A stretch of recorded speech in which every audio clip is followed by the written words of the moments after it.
if you are among the millions of people who suffer from anxiety, you know how debilitating its effects can be sometimes. And as a Christian, you're likely told to be anxious for nothing. But how? So in today's video, we're going to talk about biblical keys to reducing anxiety.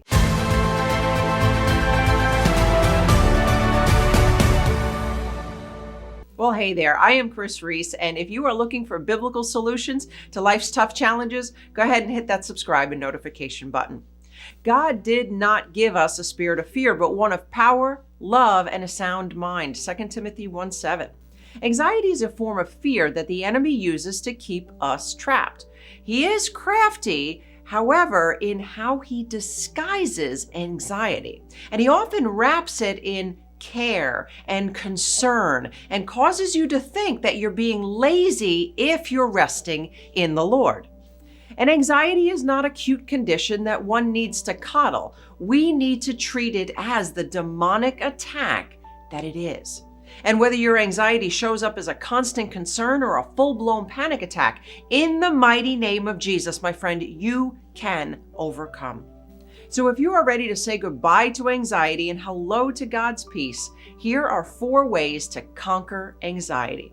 Number 1, let go of trying to control. You will never feel at peace if you have to be in control of everything. And the only thing that you should be seeking to control is your own sinful nature. And even that should be fully surrendered to the lordship of Jesus Christ. Control is a character trait, and it can also be a habit and a survival mechanism, but it holds no place in your relationship with God. You will need to choose in those moments to let go of the perceived notion of control. Let go of your timing, your expectations of the outcome, for faith and control cannot coexist. And God will not take the control from you. If you want His perfect will for your life, you will need to surrender that control. And the truth is, control is just an illusion. Psalm 115:3 reminds us that our God is in the heavens. He does all that He pleases. My friend, let God be God. Number 2, change your focus. When anxiety strikes, it's easy to look at your circumstances and fear the worst. But it is in those moments where the temptation to focus on the concern needs to be fought. And I've seen too many people give in to the feelings of anxiety instead of changing their focus. Changing your focus doesn't mean that you simply think positive. This doesn't work. Rather, you should focus on God's goodness when anxiety hits. Like, I get it, it's not easy, but it is possible. And there are many positive attributes of God that you can focus on instead of worrying. Romans 8:28 is one of my favorites, and it says, "And we know that for those who love God, all things work together for good, for those who are called according to His purpose." And you may say, "That's great, Kris, but I don't feel all things will work out." And that's my point. In that moment, will you choose to focus on your feelings, or will you focus on His truth? Number 3, feed the spirit, starve the flesh. It is not reasonable to expect something to go away if you keep feeding it. If you keep venting about your feelings and frustrations, you're feeding them more life. Yes, there are going to be times when you need to seek wise counsel to get help for those problems and those emotions that you're having trouble processing. But oftentimes anxiety is fed simply by giving it attention. Or perhaps you self-medicate with food or shopping, constant entertainment, alcohol or drugs in an effort to combat that dysfunction. And while they may distract temporarily, these things provide only temporary relief. If it is true peace that you're looking for, then it's spiritual growth you must attain. 1 Peter 2:2 reminds us, like newborn infants, long for the pure spiritual milk, that by it you may grow up into salvation.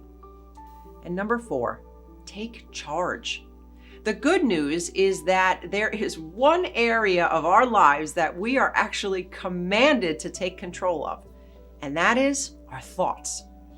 You see, Romans 12:2 tells us to not be conformed to the pattern of this world, but be transformed by the renewing of your mind. And it is very much the pattern of the people of this world to give in to the fears and ruminate over anxiety.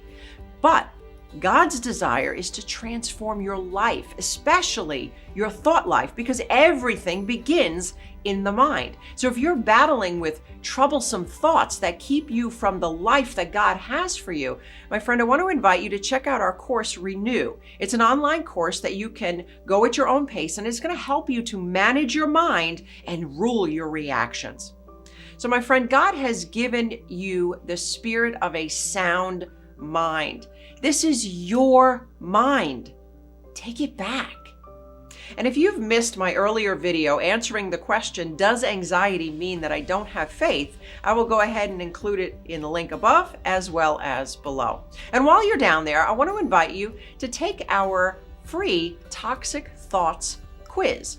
This quiz is going to help you to determine how much your thoughts are actually getting in the way of the abundant life. So I will go ahead and include a link in the description section below. And if you've been enjoying the content on this channel, I want to invite you to become a member of Reece Ministries. It is free to join. And when you do, you're going to be sent a fresh new teaching every week. And you can respond to that email for prayer support from our ministry team, as well as submitting any questions that you may have, because we often answer those questions on our Building Faith podcast. So I'll include a link in the description section below to become a member. Okay, my friend, that's all the time that we have for today. Until next time, remember, all things are possible with God. Thank you for watching Christian Life TV. Remember to subscribe and hit the notification bell. Also, help us to spread the gospel of Jesus Christ and build believers all around the world. Make a one-time donation or become a monthly partner with Reece Ministries by clicking on the donate link now.